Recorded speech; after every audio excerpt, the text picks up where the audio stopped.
నమస్తే, welcome to local news. Detail చూస్తే డిఎస్సిలో అక్రమాలు జరిగాయని కోవూరు మాజీ ఎమ్మెల్యే నల్లపురెడ్డి ప్రసన్న కుమార్ రెడ్డి తీవ్రంగా ఆరోపించారు. పేకాట ఆడేవారికి కూడా టీచర్ పోస్టులు ఇచ్చారని ఆయన మండిపడ్డారు. నెల్లూరు జిల్లా విడవలూరు వైసీపీ నేతలు పేక ముక్కలను మాలగా మెడలో వేసుకుని నిరసన తెలిపారు. డిఎస్సిలో అక్రమాలు జరిగాయని నినాదాలు చేశారు. మంత్రి లోకేష్ వెంటనే రాజీనామా చేయాలని డిమాండ్ చేశారు. లోకేష్ రాజీనామా చేసే వరకు నిరసన దీక్షలు ఆగమని హెచ్చరించారు. నిరుద్యోగులకు తీవ్ర అన్యాయం చేశారని వారు మండిపడ్డారు.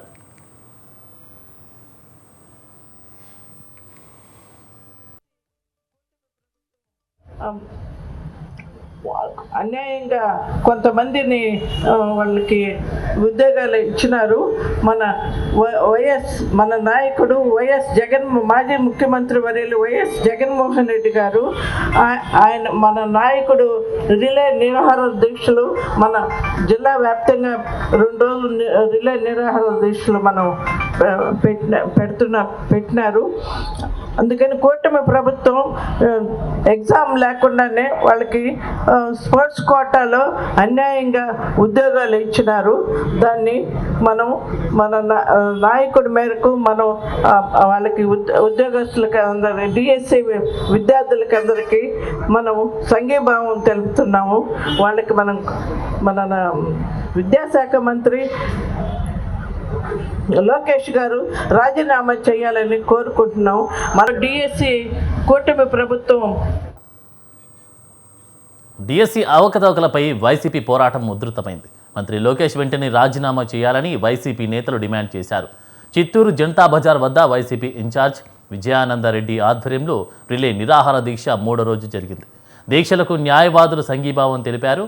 నేటి అవకతవకలకు కేంద్ర మంత్రి రాజీనామా చేసినట్లే డిఎస్సి విషయంలో మంత్రి లోకేష్ కూడా రాజీనామా చేయాలని విజయానందరెడ్డి డిమాండ్ చేశారు.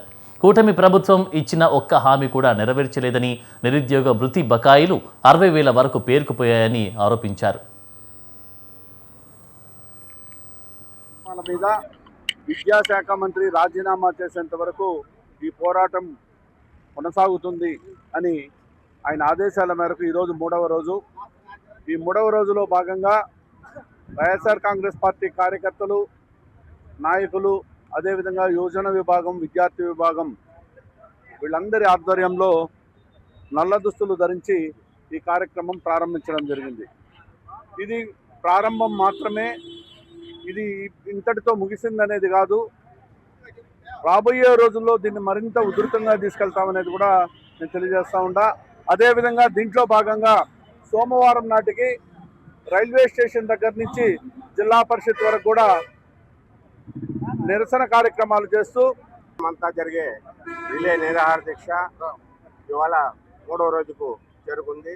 అదేవిధంగా వైఎస్ జగన్మోహన్ రెడ్డి గారి ఆదేశాల మేరకు జరుగుతున్న రాష్ట్రం మొత్తం నిరుద్యోగులు కావచ్చు, విద్యార్థులు కావచ్చు సమ్మెలో పాల్గొని అందరూ కూడా నిరాహార దీక్ష చేస్తూ వాళ్ళ యొక్క ఆవేదనను వ్యక్తం చేసుకుంటున్నారు. అదేవిధంగా చిత్తూరులో విజయానంద రెడ్డి గారి కన్వీనర్ ఆధ్వర్యంలో విద్యార్థులు, యువకులు అందరూ కూడా ప్రశ్నిస్తూ గవర్నమెంట్ ఫామ్ అయ్యి 3 years అయి కూడా ఫీజు రియంబర్స్మెంట్ రాలేదని చదువుకునే విద్యార్థులకు, తర్వాత నిరుద్యోగ వృత్తి ఇస్తామని యువకులకు ఎవరు కూడా ఇవ్వడం జరగలేదు.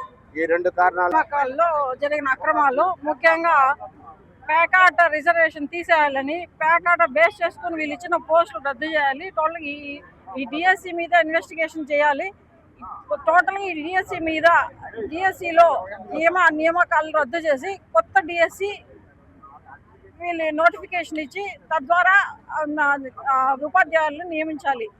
వీళ్ళు ఏదైతే చేస్తా ఉన్నారో ఈ నిరాహార దీక్ష ఇవన్నీ ప్రభుత్వం ఈ డిఎస్సి నియామకాల మీద కరెక్ట్ డెసిషన్ తీసుకొని ఒక యాక్షన్ తీసుకునేదాకా మా మద్దతు, లాయర్స్గా మా మద్దతు వీళ్ళకి ఎప్పుడు ఉంటుంది.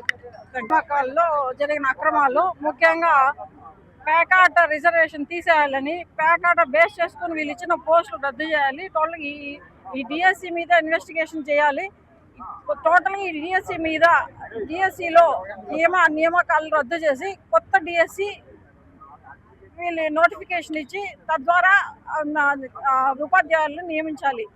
వీళ్ళు ఏదైతే చేస్తా ఉన్నారో శ్రీ సత్యసాయి జిల్లా పుట్టపర్తి నియోజకవర్గంలో వైసీపీ నాయకుల ఆధ్వర్యంలో డిఎస్సి రిలే నిరాహార దీక్షలు కొనసాగుతున్నాయి. విద్యార్థి సంఘం ఆధ్వర్యంలో రిలే నిరాహార దీక్షలు చేపట్టారు వైసీపీ నేతలు. డిఎస్సి అక్రమాలపై కొత్త చెరువు ఎంఆర్ఓ ఆఫీస్ వద్ద ఈ రిలే నిరాహార దీక్షలు జరుగుతున్నాయి. లోకేష్ డౌన్ విద్యాశాఖలో అక్రమాలపై మంత్రి లోకేష్ రాజీనామా చేయాలి అని నినాదాలు చేశారు. అర్హతను పాతిపెట్టి అవినీతికి పట్టం కట్టారంటూ నిరసన వ్యక్తం చేశారు. గత ఏడాది డిఎస్సి పరీక్షలో అర్హత గల అభ్యర్థులకు తీవ్ర అన్యాయం జరిగింది అని విద్యార్థులు ఆరోపించారు. మొత్తం అక్రమాలు, అర్హత లేని వాళ్ళకే పట్టం కట్టారు. అర్హత ఉన్న వాళ్ళకి ఎటువంటి ఆధారాలు ఇన్ని ఉన్నా కానీ ప్రభుత్వం అనేది పట్టించుకోకుండా అర్హత లేని వాళ్ళకే కూటమి అనుకూలస్తులకి పట్టం కట్టారు. చాలా మంది అర్హులు మనకి మొన్న మాట్లాడడం జరిగింది. ధర్నాలో కూడా వైఎస్ జగన్మోహన్ రెడ్డి గారు గోల్డ్ మెడలిస్ట్ గురించి కూడా మాట్లాడారు. మొన్న అంతా దగాడి చేసి, మెగాడి చేసి కాదు, ఇది దగాడి చేసి దీనిపైన వెంటనే సిబిఐ విచారణ జరుపు. పోడు భూముల్లో ట్రాక్టర్లు వాడకూడదని అటవీశాఖ నిబంధనను ఎత్తివేయాలని CPI ML mass line demand చేసింది. ఇక నిర్మల్ జిల్లా ఖానాపూర్లో అఖిల భారత ఐక్య రైతు సంఘాల ఆధ్వర్యంలో పోడు రైతులు నిరసన ర్యాలీ చేపట్టారు. ఎఫ్డిఓ కార్యాలయం ముందు ధర్నా చేశారు. వ్యవసాయ రంగంలో వచ్చిన మార్పులకు అనుగుణంగా పోడు వ్యవసాయంలో ట్రాక్టర్లను అనుమతించాలని విజ్ఞప్తి చేశారు. టైగర్ జోన్ పేరిట పోడు రైతులను అటవీశాఖ అధికారులు ఇబ్బంది పెడుతున్నారని వారు ఆరోపించారు.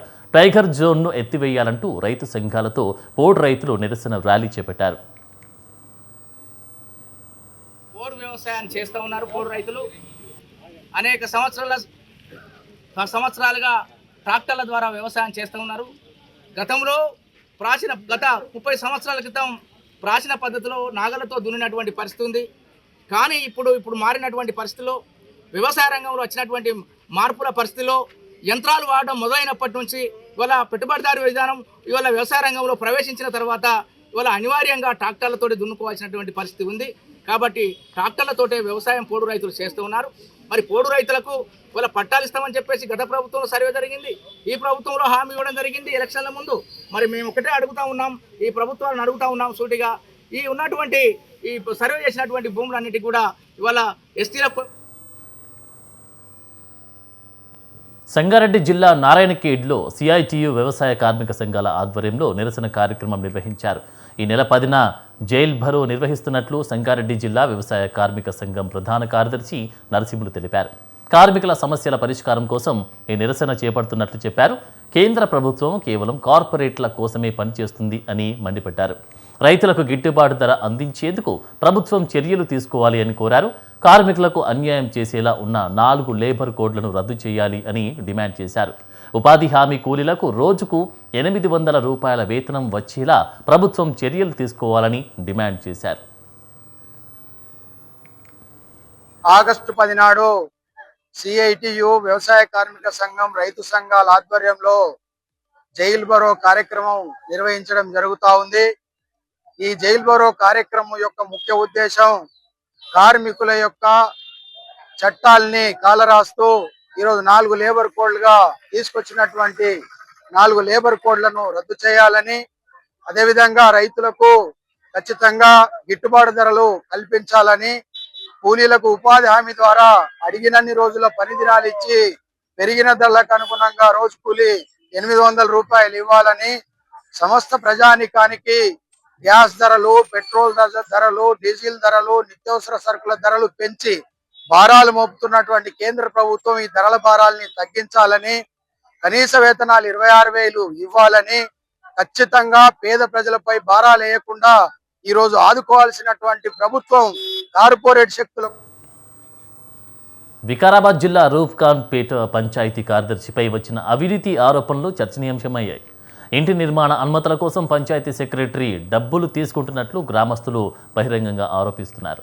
నిబంధనల ప్రకారం 32,000 రూపాయల ఫీజు ఉండగా తన ఖాతాకు 45,000 రూపాయలు ఫోన్పే ద్వారా తన బంధువుల పేరిట ట్రాన్స్ఫర్ చేయించుకున్నట్లు ఓ బాధితుడు వాపోయారు. డబ్బులు తీసుకున్నాక నకిలీ అనుమతి పత్రం ఇచ్చినట్లు గమనించి నిలదీస్తే మరో సర్టిఫికేట్ ఇచ్చినట్లు ఆరోపించాడు. పంచాయతీ కార్యదర్శిపై కఠిన చర్యలు తీసుకోవాలని రూఫ్ఖాన్ పేట ప్రజలు డిమాండ్ చేశారు. ఆమె లేదు, లేకుంటే వచ్చి మీరు అందరూ ఏం పని ఉండదు, ఏం అవసరం ఉండదంట ఇలా సర్పంచ్ ఆమెనే ఉండాలి. మీరు ఎవరు వచ్చి మాట్లాడే అవసరం లేదు. మీరు లేకుండా వెళ్ళాలంటే మేము ఏం మాట్లాడాలి? ఆమెనే మాట్లాడతారా? ఎవరితో మాట్లాడుతుంది ఆమె ఎందుకు వచ్చింది? ఏం పనికి వచ్చినట్లు? ఓ కాలువ అన్నది, ఓ మంచిదన్నది, ఓ రేవన్నది, ఓ చూపించేది లేదు, చేసేది లేదు. అది ఏం పద్ధతి? తిరిగేది లేదు, వచ్చి కూర్చుంటే వీటికి వెళ్ళిపోతుంది. ఊళ్ళో ఏం పనులు అనేది ఆమెకు అసలు తెలియదా? ఏ పనులు కొట్టడానికి వస్తుంది. అయితే రూప్ఖాన్పేట గ్రామ పంచాయతీ సెక్రటరీ 12 గంటలకు ఆ టైంలో వస్తుంది. ఒకసారి మేము అడిగినాం అనమాట, ఏమని అంటే, మేడం మీరు 11 వరకు వస్తున్నారు, మేము 9 గంటలకే మా కూలి పనులకు వెళ్ళిపోతాము, మీరు 11 తర్వాత వస్తే మేము కూలి పని చేసుకునే వాళ్ళం, మేము ఇప్పుడు మిమ్మల్ని ఎప్పుడు కలవాలి అని అంటే, నా ఇష్టం, నేను 11కే వస్తా, నాది ఇదే టైము, ఒకవేళ నేను 11 దాటితే నాకు ఆబ్సెంట్ పడుతుంది కదా అంటే, సరే ఆమెకు ఆబ్సెంట్ పడుతుండొచ్చు, ఆమె ఆర్థికంగా బాగున్నది, ఆమెకు ఆబ్సెంట్ పడుతుండొచ్చు, కానీ మేము కూలినాలు వేసుకుంటే రికార్డుతోనే డొక్కాడదు కాబట్టి మేము ఆమె కోసం 9-11 గంటల దాకా మేము ఇంటి దగ్గర ఉంటే మేము ఆడ పనులు ఎక్కడ చేయాలి, మా ఫ్యామిలీని ఎక్కడ పోషించుకోవాలి? దయచేసి ఆమె టైంకి రావాలి, మమ్మల్ని చాలా ఇబ్బంది పెడుతున్నది. విధుల గిట్టంగా సరైన టైంకి హాజరు కాకపోవడం వల్ల గ్రామంలో చాలా మంది ఇబ్బంది పడుతున్నారు. కాబట్టి దయచేసి పై అధికారులు ఆమె పైన తగిన చర్యలు తీసుకోవాలని చెప్పి కోరుకుంటున్నాను. ఇక పరిమితికి మించి ఆర్టీసీ బస్సుల్లో మహిళలను తరలించడంపై రాజన్న సిరిసిల్ల జిల్లా ఆవునూరు గ్రామస్తులు ఆగ్రహం వ్యక్తం చేశారు. దాదాపు 60 మంది ప్రయాణించే బస్సులో ఏకంగా 150 మందిని ఎక్కించడంపై విమర్శలు వెల్లువెత్తున్నాయి. రాజన్న సిరిసిల్ల జిల్లా అప్పారెల్ పార్క్లో పనిచేసేందుకు వెళ్తున్న మహిళలను పరిమితికి మించి ఎక్కించడాన్ని పలువురు తప్పుపడుతున్నారు. ప్రమాదం జరిగే అవకాశం ఉందని బస్సును ఆవునూరులో నిలిపివేశారు. ఈ విషయం సిరిసిల్ల ఆర్టీసీ ఎండీ దృష్టికి గ్రామస్తులు తీసుకెళ్లారు. అప్పారెల్ పార్క్లో పనిచేసే మహిళలకు అదనంగా 2 బస్సులు వేయాలని కోరారు. ఇబ్బందులు అయితే కొండగట్టుల బస్సు యాక్సిడెంట్ ఎట్లయింది, మొన్న కామారెడ్డి ఎట్లయింది యాక్సిడెంట్. ఇంతమందిని ఎక్కించుకొని పోయినాక టైర్ ఊసిపోతుంది, వీళ్ళని పెట్టే పోతుంది, బాధ్యుడే ఒడిగిలు ఎక్కడ అయితే మీరేం పోతుంది యాక్సిడెంట్ అయిందని చూపిస్తారు, కానీ వాళ్ళ ప్రాణాలతో తెలగడం ఆడుతారు మీరు. ఇలా అందులో ఉన్నది అందరూ మళ్ళీ మహిళలు. మీకు 55 అన్నక్కడ ఒక 5-10 మంది ఎక్కువ తక్కువ ఉంటే ఏం కాదు, 50 మందికి 150 మంది ఎక్కించుకోతారా మీరు? వేస్తే రేపటి నుంచి 3 బస్సులు వేయరు 20 మందికి, లేకపోతే బంద్ చేసుకోరు. అర్థమైందా? లేకపోతే ఈ రూళ్ళకి వెళ్ళి మాత్రం బస్సు నడవండి. చెప్పండి చెప్పండి చెప్పండి, నా వర్షనే చెప్పినా కదా, మీరు చెప్పండి. నేను స్పీకర్ పెట్టిన గ్రామస్తులు అందరి ఇంటి చెప్పండి.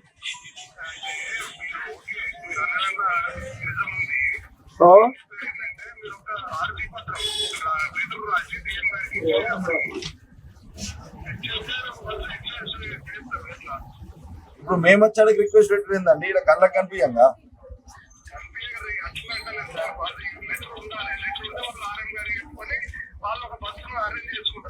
అంటే డిఎం గారు ఇప్పుడు సిరిసిల్ల జిల్లా వీరినపల్లిలోని కోతుల బెడద నివారణకు గ్రామ పాలకవర్గం చర్యలు చేపట్టింది. గ్రామంలో కొన్ని రోజులుగా కోతులు భయాందోళనకు గురి చేస్తున్నాయి. సర్పంచ్ మల్లారపు జ్యోత్స్న ఆధ్వర్యంలో అనుభవం ఉన్న ముఠాను రప్పించి కోతులను పట్టించారు. కోతులు ఇళ్లపై చేరి గృహోపకరణాలను ధ్వంసం చేయడం, వంటగదుల్లోని తినుబండారాలను పాడు చేస్తున్నాయి. వీధుల్లో వెళ్లేటువంటి చిన్న పిల్లలు, వృద్ధులపై గుంపులుగా దాడి చేసి భయపడుతున్నాయి. గ్రామస్తుల రక్షణ కోసమే కోతులను పట్టించినట్లు సర్పంచ్ జ్యోత్స్న తెలిపారు.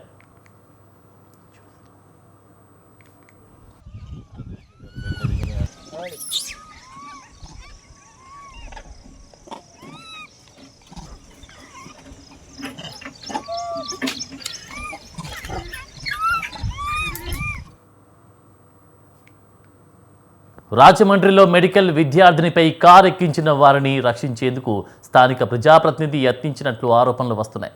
దీనితోనే ఈ నెల 3న ఘటన జరిగితే 6వ తేదీ వరకు వెలుగులోకి రాకుండా యత్నించినట్లు ఆరోపణలున్నాయి. తలపై నుంచి కారు వెళ్లడంతో వైద్య విద్యార్థిని ప్రియాంక అపస్మారక స్థితిలో ప్రస్తుతం హైదరాబాద్లో చికిత్స పొందుతుంది. రాజమండ్రి ప్రసాదిత్య మాల్లో జరిగిన ఈ దారుణ ఘటన అందరినీ కలవరపెడుతోంది. బాధితులకు సరైన వైద్యం చేయాలని రాష్ట్ర ప్రభుత్వం వైద్య సాయం అందిస్తుందని చెప్పారు. Deputy CM Pawan Kalyan Eluru range డీఐజీకి ఫోన్ చేసి ఆరా తీశారు. విద్యార్థులకు తగిన న్యాయం జరిగేలని, నిందితులను కఠినంగా శిక్షించాలని వారు కోరారు. ఆదివాసీ సంఘాలు ఇచ్చిన రాష్ట్ర మన్యం బంద్ కుకునూరు మండలంలో విజయవంతమైంది. జీవో నెంబర్ 3కు ప్రత్యామ్నాయ చట్టం తేవాలని 1/70 చట్టం పరిరక్షణకు కేంద్ర రాష్ట్ర ప్రభుత్వాలు సుప్రీంకోర్టులో కౌంటర్ అఫిడవిట్ దాఖలు చేయాలని సంఘాలు డిమాండ్ చేశాయి. గిరిజనులకు చంద్రబాబు ఇచ్చిన హామీలు వెంటనే అమలు చేయాలని డిమాండ్తో గిరిజన సంఘాలు బంద్కు పిలుపునిచ్చాయి. ఆదివాసీ సంఘాలు కుకునూరులో ర్యాలీ నిర్వహించి రాస్తారోకో చేపట్టారు. ఎన్నికల ముందు గిరిజనులకు ఇచ్చిన హామీల అమలును రాష్ట్ర ప్రభుత్వం జాప్యం చేస్తుంది అని ఆదివాసీ సంఘం నేతలు ఫైర్ అయ్యారు. ప్రధానమైన డిమాండ్స్ ఈరోజు ఈ బంద్ నిర్వహించడం జరుగుతుంది. ఈ బంద్ రాష్ట్ర వ్యాప్తంగా అన్ని ఆదివాసీ సంఘాలు, బంద్లో భాగంగా వ్యవసాయ కార్మిక సంఘాలు, గిరిజన సంఘాలతో పాటు కార్మిక సంఘాలు, రైతు సంఘాలు కూడా ఈ బంద్కి సంపూర్ణ మద్దతు తెలిపాయి. కాబట్టి ప్రభుత్వం ఇప్పటికైనా చిత్తశుద్ధితో ఆలోచించి గిరిజనులు కోరుకుంటున్న న్యాయమైన డిమాండ్స్ని అమలు చేయాలని మేము డిమాండ్ చేస్తున్నాం. సో ప్రధానమైన డిమాండ్స్ ఈరోజు ఈ బంద్ నిర్వహించడం జరుగుతుంది. ఈ బంద్ రాష్ట్ర వ్యాప్తంగా అన్ని ఆదివాసీ సంఘాలు, బంద్లో భాగంగా వ్యవసాయ కార్మిక సంఘాలు, గిరిజన సంఘాలతో పాటు కార్మిక సంఘాలు, రైతు సంఘాలు కూడా ఈ బంద్కి సంపూర్ణ మద్దతు తెలిపాయి. కాబట్టి ప్రభుత్వం ఇప్పటికైనా చిత్తశుద్ధితో ఆలోచించి గిరిజనులు కోరుకుంటున్న న్యాయమైన డిమాండ్స్ని అమలు చేయాలని మేము డిమాండ్ చేస్తున్నాం. సో ప్రధానమైన డిమాండ్స్ ఈరోజు ఈ బంద్ నిర్వహించడం జరుగుతుంది. ఈ బంద్ రాష్ట్ర వ్యాప్తంగా అన్ని ఆదివాసీ సంఘాలు, బంద్లో భాగంగా వ్యవసాయ కార్మిక సంఘాలు, గిరిజన సంఘాలతో పాటు కార్మిక సంఘాలు, రైతు సంఘాలు కూడా ఈ బంద్కి సంపూర్ణ మద్దతు తెలిపాయి. కాబట్టి ప్రభుత్వం ఇప్పటికైనా చిత్తశుద్ధితో ఆలోచించి గిరిజనులు కోరుకుంటున్న హక్కులు కాపాడాలి అని, తమ సమస్యలను ప్రభుత్వం పరిష్కరించాలని ఆదివాసీ సంఘాలు పోలవరం జిల్లా మన్యం బంద్ పిలుపునిచ్చాయి. ఈ నేపథ్యంలో చింతూరు ఏజెన్సీ వ్యాప్తంగా బంద్ కొనసాగింది. జీవో నెంబర్ 3 అమలు చేయాలని, 1/70 చట్టాన్ని పటిష్టంగా అమలు చేయాలని వారు డిమాండ్ చేశారు. డిఎస్సి ఉద్యోగాల్లో గిరిజనులకు న్యాయం చేయాలని ఆదివాసీ సంఘాల నేతలు కోరారు. చింతూరు, కూనవరం, విఆర్పురం, ఎటపాక మండలాల్లో వ్యాపార సముదాయాలు స్వచ్ఛందంగా మూసివేశారు. అవాంఛనీయ ఘటనలు జరగకుండా పోలీసులు బందోబస్తు చేశారు.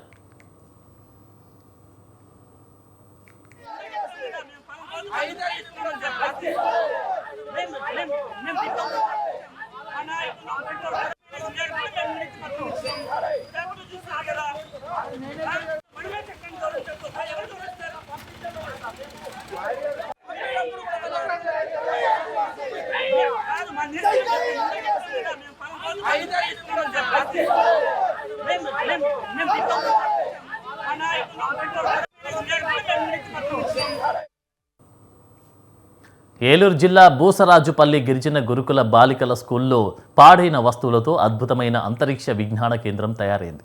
స్కూల్లో పాడైన మంచినీటి శుద్ధి యూనిట్ పరికరాలు, పాడైన ఫిల్టర్లు, పాత నిర్మాణ సామాగ్రితో ప్రిన్సిపల్ కుమారి వినూత్న కార్యక్రమం చేపట్టారు. టీచర్లు, సిబ్బంది, విద్యార్థులతో కలిసి స్కూల్ ఆవరణలో పాఠశాల అంతరిక్ష పార్కుకు రూపుదిద్దారు. పనిచేయని విద్యుత్ తీగలు, సోలార్ దీపాలు, ప్లాస్టిక్ వస్తువులతో రాకెట్లు, ఉపగ్రహ నమూనాలు, ప్రత్యేక వేదిక, అందమైన పార్కులు తయారు చేశారు. గిరిజన గురుకుల స్కూల్ టీచర్లను స్థానికులు, విద్యార్థుల తల్లిదండ్రులు అభినందించారు.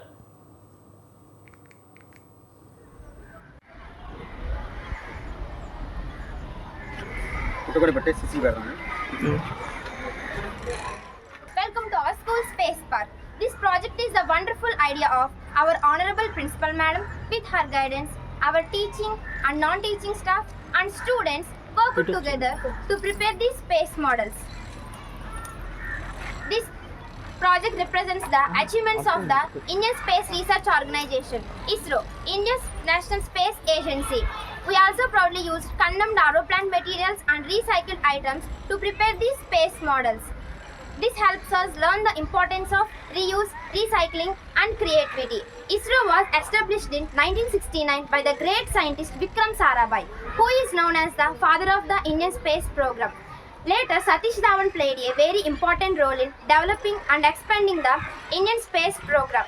Great scientists like APJ Abdul Kalam also contributed greatly to India's... This is the PSLV model.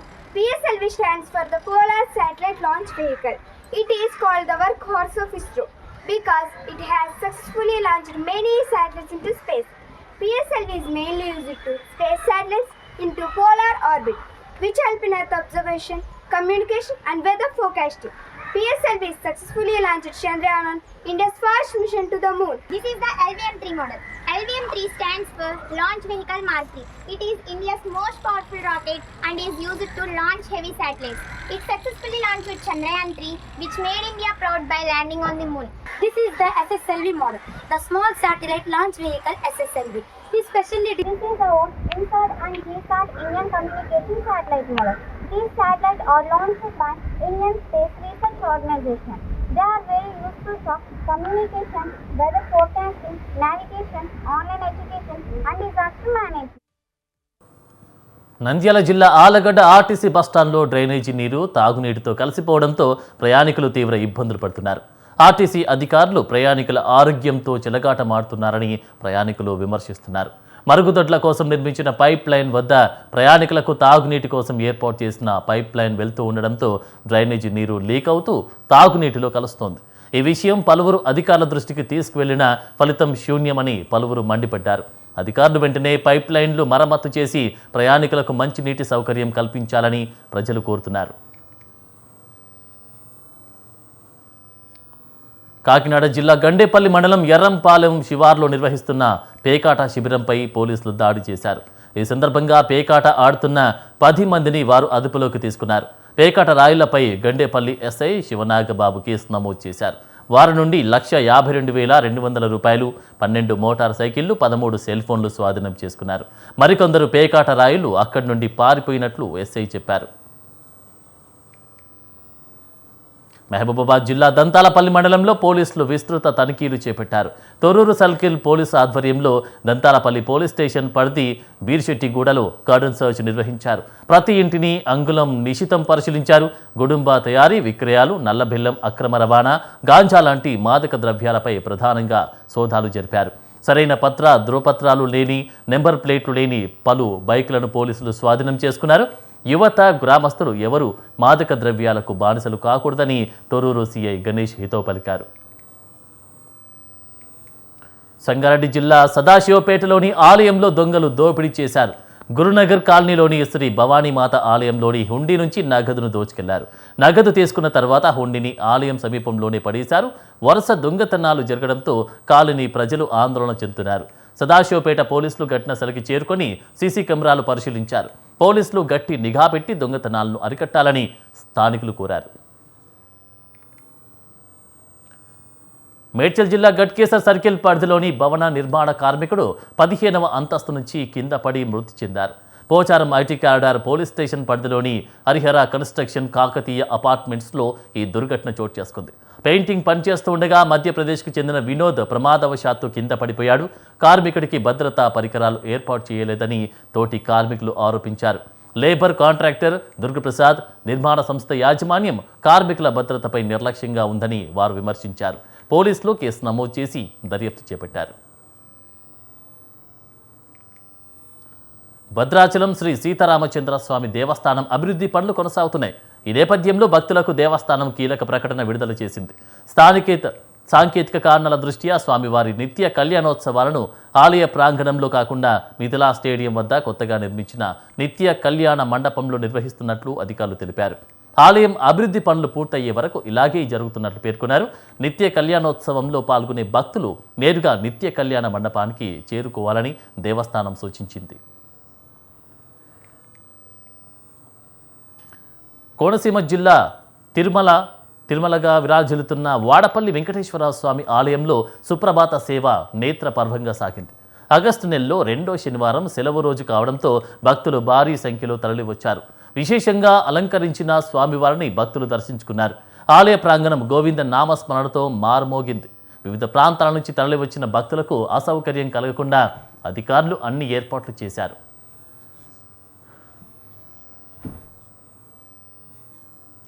ఇవి వాటి లోకల్ న్యూస్. కీప్ వాచింగ్ స్వతంత్ర.